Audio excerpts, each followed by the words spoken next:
Many Americans feel as though our country is under attack. Our history, our culture, our freedom. This war has intensified over the last year and a half. It feels in many cases like we're living in two different countries. Life in California or New York feels very different from life in Florida or Texas. Here in South Dakota, Governor Kristi Noem has become a leading pro-freedom, anti-lockdown voice. All right, let's be honest. You people had no idea who I was a year ago. With a raised national profile, though, comes criticism. You have a democratic process that arose from your own citizens. They want this bill, and you've stopped it. Can Kristi Noem prove to the base she's the fighter she says she is?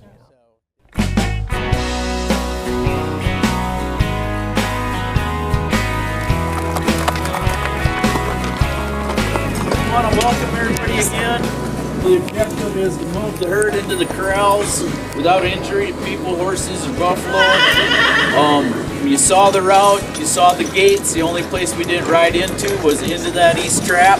So, Governor, feels like this is the real America out here. It really does. This is a special place, and these traditions really remind people of our history, and they remind us of where we've all come from. We love it. We just think it reconnects us to the outdoors and to other people.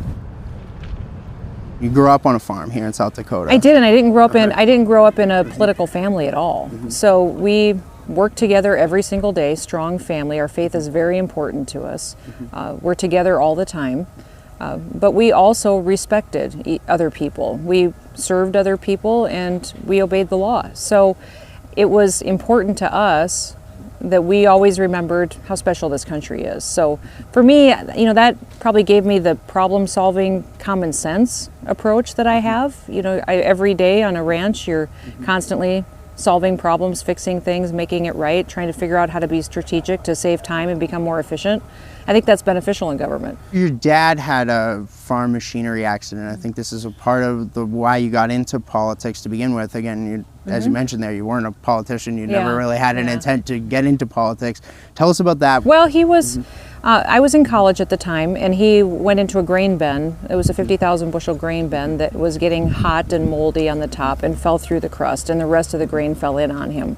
So we lost him on March 10th, and it changed everything for our family. It was devastating. So we had a very large operation, a lot of land and machinery and cattle, but we didn't have money in the bank. And I think that's pretty typical of a lot of small businesses.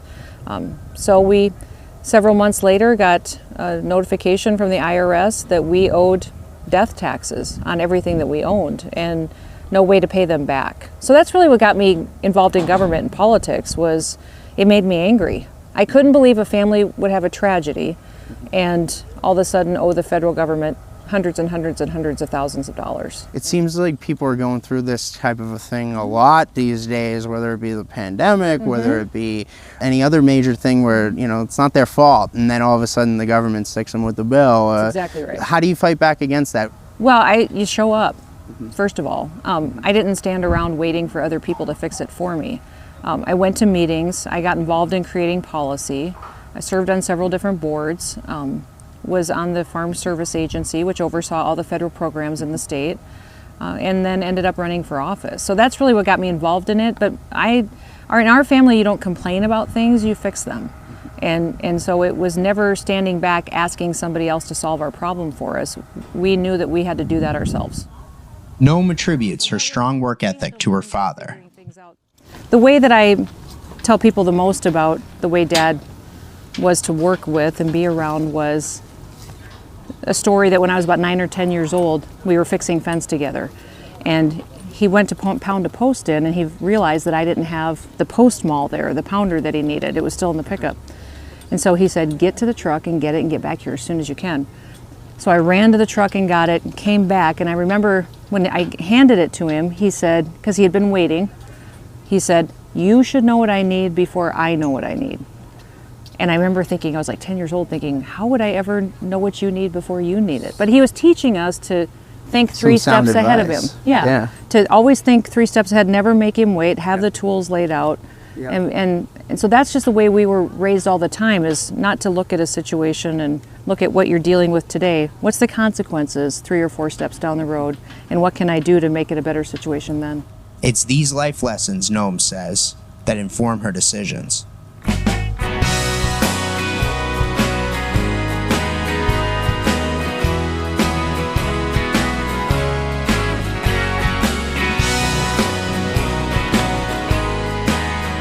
Over the last 20 months, the coronavirus pandemic has totally upended American society. You've taken a very different tack than a lot of governors around the country have taken. Can you tell us the most significant thing you've done in response to the pandemic that, we haven't maybe seen from a lot of other governors? Well, I think I basically did pre-virus hitting South Dakota what a lot of governors did. We all studied the science, talked to researchers, watched the virus affect other countries before it came to the United States, and consulted with our health experts within our state, so we were prepared for when we started to get cases. I maybe took it another step, spent a lot of time with my general counsel, with constitutional attorneys. I really wanted to understand throughout that process what authority I had as governor, and then what authority I didn't have. For me, it was really important that I did my job. I didn't try to do more than what government should do in people's lives, and I really wanted to make sure that I followed the Constitution. At the end of the day, my number one job, what I did on day one, was raise my hand and swear an oath to uphold the Constitution of the state of South Dakota and the United States. So you didn't lock down the state of South Dakota? No, I never did. We never closed a single business in our state, and we were the only state that made that decision. We also, in fact, I didn't define even what an essential business was. I didn't believe that I had the authority as governor to tell any business in this state that they weren't essential. There were reports that are coming out that apparently at the beginning of this whole thing, you had been pursuing with the state legislature a measure that would give the health secretary the authority to do those types of things. Now that measure was rejected by the state legislature. Can you tell us about what was going on with that? You weren't seeking to lock down, were you? No, there was some debate around that authority that other health secretaries had in other states, conversations with legislators and other health systems and those that were in the healthcare field, and wanted to see what the debate would be during the legislature. And that's really what I think makes this a people's government, is to have the debate, take it into committee, make sure that you're doing the research behind the statute and really educating the people on what that authority would be. It did not pass. I believe, operated the exact same way we would have if it had passed.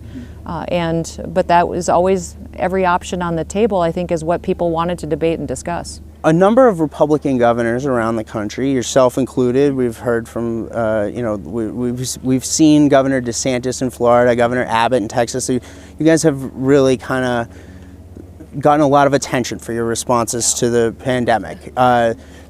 Those states handled it a little bit differently than you. Tell us why South Dakota was better. Well, I believe that right now we just have to look at results. I'm not here to judge any other state or any other leader other than I trusted my people. And I really told them I was going to let them use the personal responsibility that I believed that they had in this situation, and that we would support them, give them all the information and help that we had, but that I was going to do my job, and that our job was to partner together and to get through this as a state. And we did that in very innovative ways. I was overwhelmed and encouraged by how I saw people partner together during this virus. And I think the results speak for themselves. We have the fastest growing economy in the country right now. We have record numbers of people visiting our state, moving to our state, investing in our state, bringing their businesses here. They wanted their kids in classrooms, getting an education. And all of that speaks to the fact we stood up for freedom, and we stood up for protecting people's liberties, that the folks in this country recognize that, and now they want to come here so they can be like us and live the kind of life that we do here. You mentioned your economy here in the state of South Dakota, 2.9% unemployment, yes, if I'm not mistaken. Yeah. Tell us about that. How did you get to 2.9% unemployment? Because if I'm not mistaken, that's one of, if not the best in the country. Yeah, it is. It's amazing. In fact, Matt, in South Dakota today, I have about right around 1,000 people in the entire state that are on unemployment benefits right now. So when President Trump offered the elevated unemployment benefits to the country, South Dakota was the only state that said to the president, thank you for that flexibility, but we don't need it because South Dakotans want to work, and they did. So I have people here every day that get up and want to go to their job and recognize that they were created to serve people and take care of people, and that's what we do. Tourism and hospitality is our second largest industry. But, you know, we also prioritize training folks and keeping them in their jobs. Right now I have 27,000 open jobs in the state because our economy is growing so fast, because we see companies benefiting and profiting. You know, we have incredible opportunities for people to pick the job that they want and pursue their dreams. Earlier this year, I think your GDP was higher than Texas, It was, right? Like, yeah. I think that's a first, right? Well, like, that Texas has been It's, beaten. you know, usually it's a little tough to beat Texas. So their GDP was at 7.5%, South Dakota's 9.9%. So incredible growth here, and I think that reflects how we were innovative to really help people be successful even in the midst of a pandemic. So a lot of people are moving to South Dakota are. too, from a lot of places. Tell us about that. Why are people coming here? Where are they coming from? And are they bringing maybe some liberal politics with them? Are you concerned about that? Well, people don't necessarily move to South Dakota for our weather, even though today's perfect. But you know, most of the time when people were choosing where to move in the country, they would pick something with a better climate or beaches. We don't necessarily have that to offer all the time in our state. I believe people are moving here because they want to be like us. They're moving here because they're tired of the policies under Democrat leadership. They recognize how it's penalized them and their families, and they want to be somewhere where they're respected, where the government respects them, does their job, and nothing more. I don't believe the state is getting more liberal. I believe the people that are coming here are conservatives that want to come here and live the kind of life where they can be respected by the government. President Biden has said that he's going to mandate companies with 100 or more employees are going to have to make sure all their employees are either vaccinated or tested weekly. You said you're going to sue over Yeah, that's this. not his job. The Constitution is very clear that he has no authority over public health and safety of the people. That is left to the states and local governments. So one of the things when I campaigned for government, or to be governor, I committed to my people that I would fight against federal government intrusion. And I will sue him over that because it's not an authority the federal government has, and we'll make sure that they don't do what is left to the states and the power that is left to us. But what happens if a private company decides to mandate that its employees just have to take the vaccine? Where do you come down on that? Well, we don't have a policy in South Dakota, and I'm not planning on bringing any kind of a restriction on private businesses. The Constitution is pretty clear on that as well. Private property, private businesses need to have some rights and respected as well by the government. I think that we start doing that as conservatives, mandating to businesses. What's the difference between what the federal government tried to do in the Hobby Lobby case or in the Baker case, where they were mandating that businesses had to serve certain constituencies, mandated they had to provide contraception for their employees. We have to be careful as conservatives what we're doing to blur the lines on constitutional responsibilities and make sure we're standing on the principles and the foundation that's kept this country free for hundreds of years. But what about, like, say, a nurse, right? There's only a few healthcare systems, major hospital systems here in South Dakota. What about, like, a nurse who has a medical or a religious objection to the vaccine? What do they do if all the major hospital systems say, okay, everybody has to get it? Well, what do you do in that case? We've still got some independent healthcare places and jobs and careers and positions in the state as well. And that's a decision really that the employee will look at and evaluate, their feelings and beliefs on that vaccine. So it is a challenge and it's a difficult time. And so many times it's not an easy decision for these employees. Many times, their work has benefits that are very important to their family. They have a retirement that they've been working towards, taking care of their family, or it's very close to home. It's a challenge. And so that is one of the things that we talk about consistently is how can we support employees like that, but also what can we do to help them find the position that really respects them and their decisions, but also the freedom to pursue a job that will help them live the kind of life they want to. So, Governor, the pandemic's not over yet. You guys are still fighting this. Right. There's still cases out there. There are still hospitalizations. President Biden has reportedly, and the HHS and the federal government have been reportedly holding up the distribution of monoclonal antibody treatments, life-saving medicine, to a number of different states. How is that affecting you guys? I've talked with all my health systems because I have several in the state about what they're supply is. 'Cause some of them are doing okay. They feel like they have adequate supply as far as what their requests are, and they haven't felt a pinch. I do have one that is really struggling getting the supply that they want, and they believe they're being rationed. I think somewhere in the federal government, they're stockpiling it, and they are delivering it out to states based on what their cases are and based on what they think their scientific data is telling them that South Dakota should have. We're going to continue to pressure to have the kind of medical treatments that we believe our people deserve. So we're not at a shortfall right now, but we have noticed a difference in how the federal government is responding to us. Is President Biden doing this for political reasons? You know, he does almost everything for political reasons. That's what is frustrating. When President Trump was in the White House, I was on offense every day. I could put conservative reforms in place and really do innovative things that helped my people be more successful. As soon as President Biden came into the White House, it seems as though we've had to go on defense. Immediately taking away our fireworks here at Mount Rushmore on the 3rd of July that we wanted to use to celebrate our independence. And now we're fighting on funding issues, mandates that are coming down from the federal government, and now even this, rationing, I believe, of monoclonal antibodies could be fundamentally detrimental to our state. So I don't feel like the White House gets up in the morning and thinks about helping the people of South Dakota, and that's why I have to fight even harder.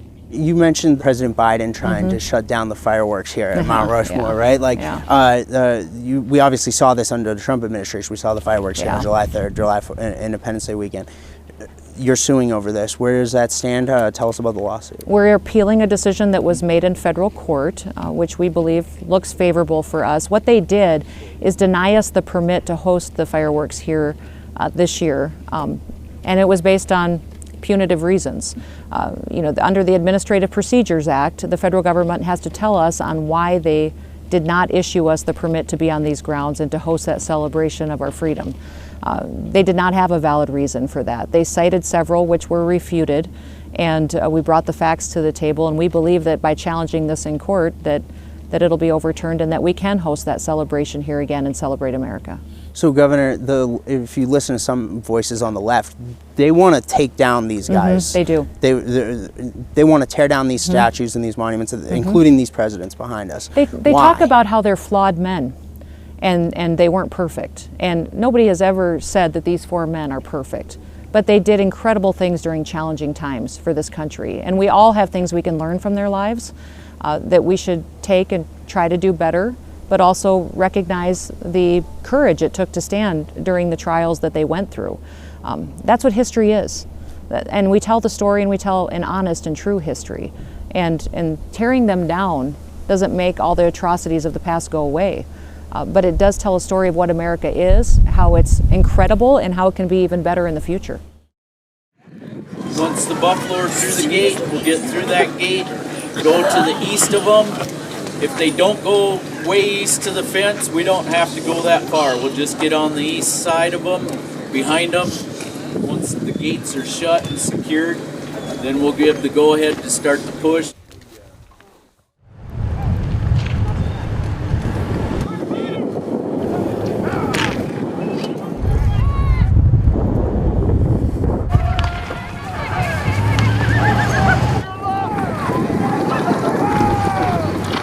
Governor, do you think Sleepy Joe could do this? No, he could never do this. He's No, Matt, I don't think so. I try to teach him, though. Everybody should do this.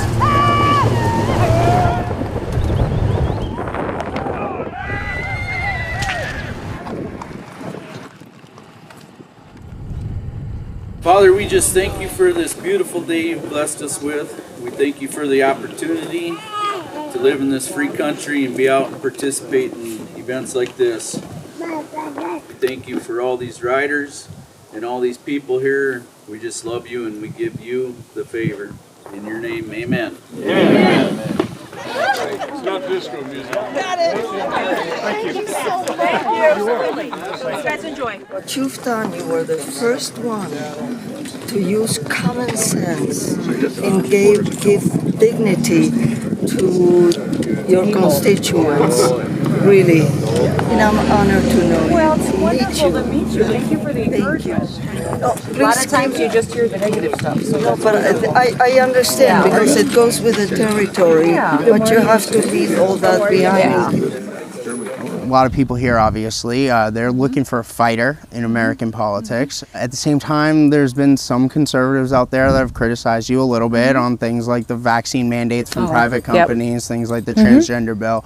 Just wanted to see, what would your message be to any conservatives out there wavering about you? Oh, I would just tell them to be careful about what they ask the government or public officials to do for them.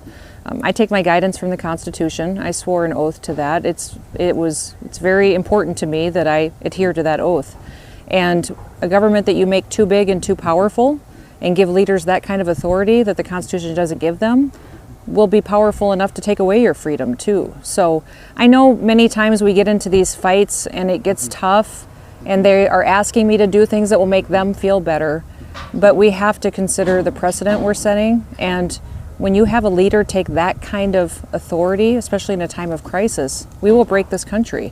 Where will it stop? So I know people are looking for me to fight on issues, but I'm very focused as well on fighting, but fighting to win. And in order to do that, you have to have a strong foundation and keep the integrity of the Constitution and the laws that we follow. I know you're running for re-election next year in 2022. Are you thinking about anything beyond that? I'm not. Potentially presidential campaign? I would. If President Trump runs again, running for vice president? Well, if President Trump runs again, I certainly will support him.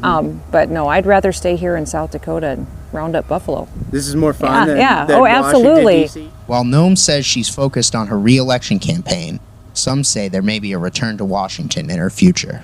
We've talked to so many people over the course of today and the past couple of days we've been here in South Dakota. They are looking at what's happening in Washington, D.C. People are pretty upset with what's happening there. Is there hope on the horizon here? People are shocked by what they see happening.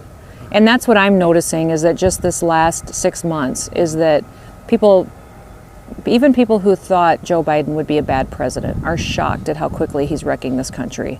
And really what resonates with them is what's happening at the southern border. They can't believe that humanitarian crisis that's happening down there. Even some of his supporters now are questioning why he would let that happen. And then Afghanistan. That was a decision made by somebody in the Pentagon or in the White House to pull out the way that they did. There's no way that they made that grave of a mistake in that process and how it happened. So that's what people need to start questioning, is what is their motives? What are they trying to do? And I believe with my whole heart, they are fundamentally trying to change America. And I will fight them tooth and nail before I'll let them do it.